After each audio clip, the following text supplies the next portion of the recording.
नमस्कृत्य नरं चैव नरोत्तमं देवीं सरस्वतीं व्यासं ततो जयमुदीरयेत्।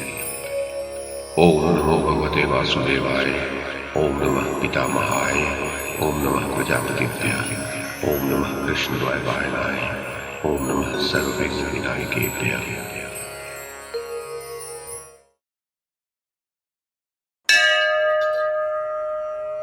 वैशंपायन जी कहते हैं, जन्मेजय, रात्रि बीत गई। पांडव नित्य कर्म से निवृत्त हुए। जब उन्होंने वन में जाने की तैयारी की, तब धर्मराज युधिष्ठिर ने ब्राह्मणों से कहा, महात्माओं, इस समय हमारा राज्य, लक्ष्मी और सर्वस्व शत्रुओं ने छीन लिया है। हम कंद मूल फल का भोजन करते हुए वन में निवास करने जा रहे हैं। वन में बड़े बड़े विघ्न और बाधाएं हैं। आप लोगों को वहां बड़ा कष्ट होगा, अतः आप लोग अब अपने अपने अभिष्ट स्थान को जाएं। ब्राह्मणों ने कहा, राजन, प्रेम के कारण हम लोग आपके साथ रहना चाहते हैं। हमें आप अपने पास रखने की कृपा कीजिए। धर्मराज, हमारे पालन पोषण के संबंध में आप तनिक भी चिंता न करें। हम अपने आप अपने भोजन का प्रबंध कर लेंगे और आपके साथ वन में रहेंगे। वहां बड़े प्रेम से अपने इष्ट देव का ध्यान करेंगे, जप करेंगे, पूजा करेंगे। उससे आपका कल्याण होगा। वहां सुंदर सुंदर कथाएं सुनाकर बड़े सुख से वन में विचरेंगे। धर्मराज ने कहा, महात्माओं, आप लोगों का कहना ठीक है। मैं सर्वदा ब्राह्मणों में ही रहना चाहता हूं, परंतु इस समय मेरे पास धन नहीं है, अतः लाचारी है। भला मैं ये बात कैसे देख सकूंगा कि आप लोग स्वयं अपने भोजन का प्रबंध करें। हाय, मेरे कारण आप लोगों को कितना कष्ट होगा।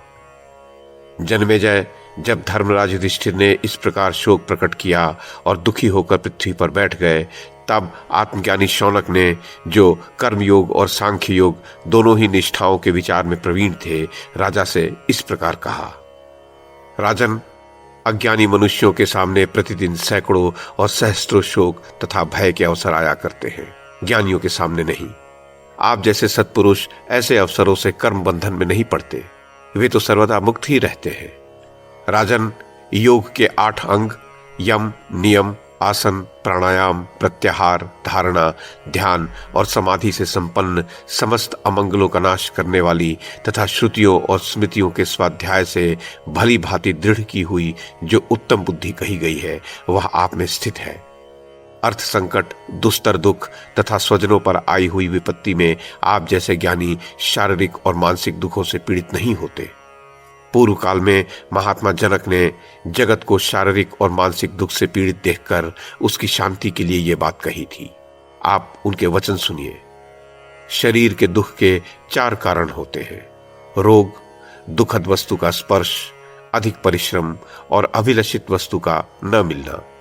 इन निमित्तों से मन में चिंता हो जाती है और मानसिक दुख ही शारीरिक दुख का रूप धारण कर लेता है। लोहे का गर्म गोला यदि घड़े के जल में डाल दिया जाए तो वह जल भी गर्म हो जाता है। वैसे ही मानसिक पीड़ा से शरीर भी व्यथित हो जाता है। इस कारण जैसे जल के द्वारा अग्नि को शांत किया जाता है, वैसे ही ज्ञान के द्वारा मन को शांत रखना चाहिए। मन का दुख मिट जाने पर शरीर का दुख भी मिट जाता है। मन के दुखी होने का कारण होता है आसक्ति। आसक्ति के कारण ही मनुष्य विषयों में फंसता है और अनेक प्रकार के दुखों को भोगने लगता है। आसक्ति के कारण ही दुख, भय, शोक आदि विकारों की प्राप्ति होती है। आसक्ति के कारण ही विषयों की सत्ता का अनुभव होता है और फिर उनमें राग हो जाता है। विषयों के चिंतन और राग से भी बढ़कर आसक्ति ही है। जैसे खोडर की अग्नि सारे वृक्ष को जला डालती है, वैसे ही थोड़ा सा भी राग धर्म और अर्थ का सत्यानाश कर देता है। विषयों के न मिलने पर जो अपने को त्यागी कहता है, वह त्यागी नहीं है। वास्तव में सच्चा त्यागी तो वह है जो विषयों के मिलने पर भी उनमें दोष दृष्टि करता है और उनसे दूर रहता है। विरक्त पुरुष भी द्वेष रहित भी इसी कारण होता है। अतः उसे कभी कर्म बंधन में नहीं बंधना पड़ता। जगत में मित्र और धन का संग्रह तो करना चाहिए, परंतु उनमें आसक्ति नहीं करनी चाहिए। विचार के द्वारा आसक्ति का त्याग होता है।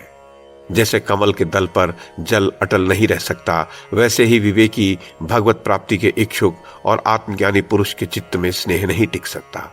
विषय के दर्शन से उसमें रमणीय बुद्धि होती है। फिर प्रेता का आभास होने लगता है, उसे लेने की इच्छा होती है। मिल जाने पर उसकी चाट लग जाती है और बारंबार उसे पाने की तृष्णा होती है। यह तृष्णा ही समस्त पापों का मूल है, उद्वेग की जननी है, अधर्म से पूर्ण और भयंकर है। मूर्ख इसका त्याग नहीं कर सकते। जीर्ण होने पर भी ये जीर्ण नहीं होती।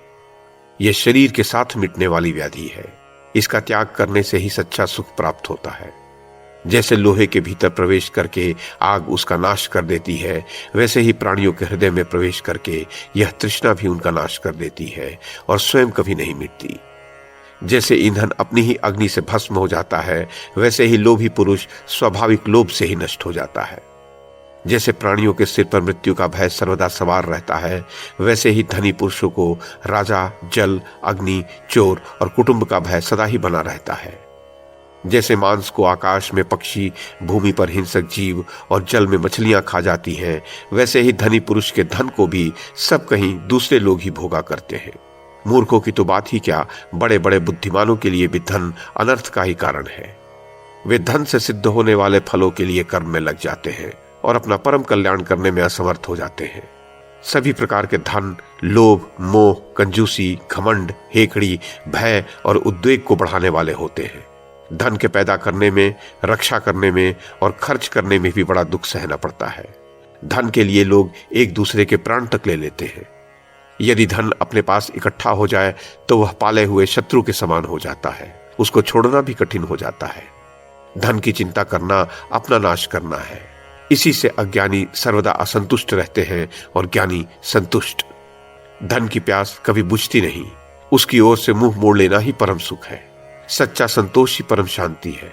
धर्मराज, यौवन, रूप, जीवन, रत्नों की राशि, ऐश्वर्य और प्रिय वस्तु तथा व्यक्तियों का समागम सभी अनित्य हैं। बुद्धिमान पुरुष उन्हें कभी नहीं चाहता। अतः उचित यह है कि मनुष्य सब प्रकार के संग्रह परिग्रह का परित्याग कर दे और त्याग करने के कारण जो कुछ भी कष्ट उठाना पड़े प्रसन्नता से उठावे। अब तक जगत में कोई भी संग्रही अपने संग्रह के कारण सुखी नहीं देखा गया है। इसी कारण से धर्मात्मा पुरुष उसी मनुष्य की प्रशंसा करते हैं जो प्रारब्ध से प्राप्त वस्तु में ही संतुष्ट रहता है।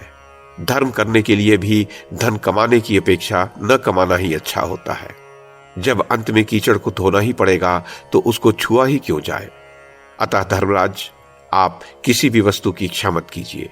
यदि आप अपने धर्म पर अटल रहना चाहते हो तो धन की इच्छा सर्वथा त्याग दें। जन्मेजय, युधिष्ठिर ने कहा, ब्राह्मणों, मैं इस कारण से धन नहीं चाहता कि उसका स्वयं उपभोग करूं।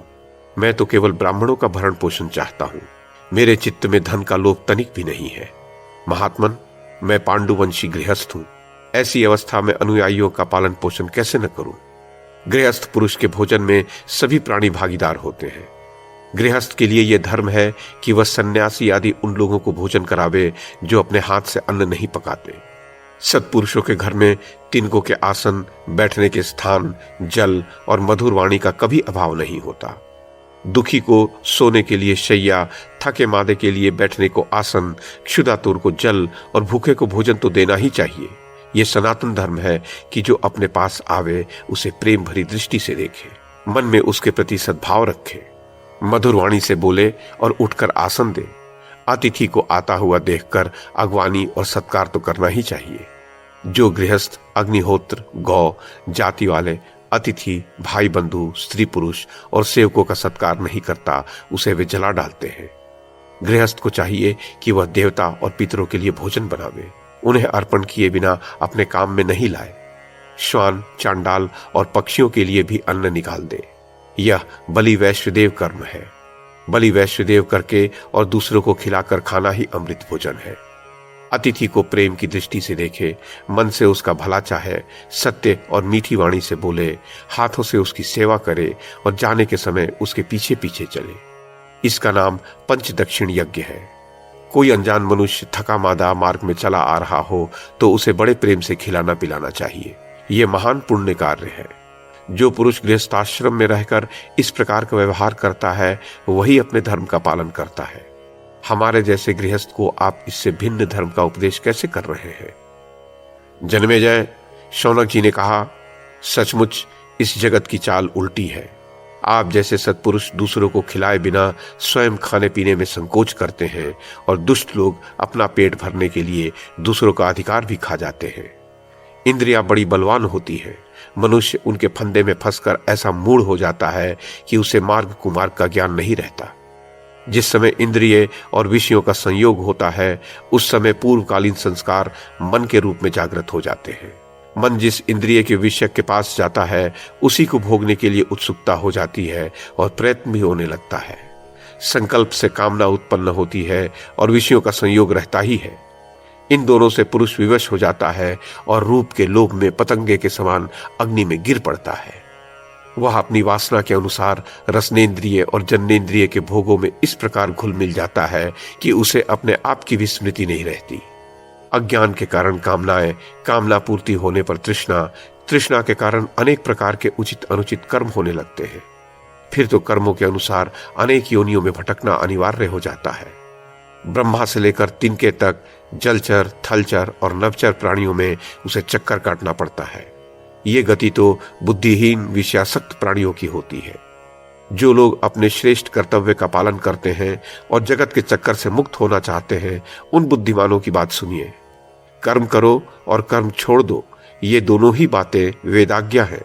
अतः कर्म के अधिकारी वेदाज्ञा समझकर ही कर्म करे और उसका त्याग करने वाला भी वेदाज्ञा समझकर ही उसका त्याग करे।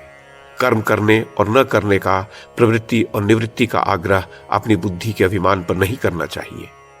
धर्म के 8 मार्ग हैं: यज्ञ, अध्ययन, दान, तपस्या, सत्य, क्षमा, इंद्रिय निग्रह और निर्लोभता। इनमें प्रथम 4 कर्म रूप हैं और पिछले 4 मनोभाव रूप। इनका अनुष्ठान भी कर्तव्य बुद्धि से अभिमान छोड़कर ही करना चाहिए। जो लोग संसार पर विजय प्राप्त करना चाहते हैं उन्हें शुद्ध संकल्प, इंद्रियों पर नियंत्रण, ब्रह्मचर्य, अहिंसा आदि व्रत, गुरुदेव की सेवा, भोजन की शुद्धि और नियमितता, सत्शास्त्रों का श्रद्धापूर्वक स्वाध्याय, कर्म फल का परित्याग और चित्त निरोध, इन नियमों का भली भांति पालन करना चाहिए। इन्हीं नियमों के पालन से बड़े बड़े देवता अपने अपने अधिकार में स्थित हैं। धर्मराज, आप भी इन नियमों और तपस्या के द्वारा ऐसी सिद्धि प्राप्त कीजिए जिससे ब्राह्मणों के भरण पोषण की शक्ति आपको प्राप्त हो जाए।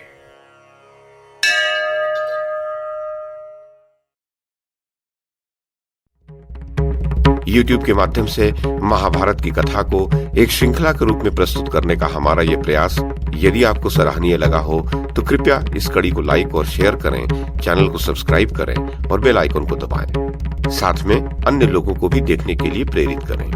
धन्यवाद और नमस्कार।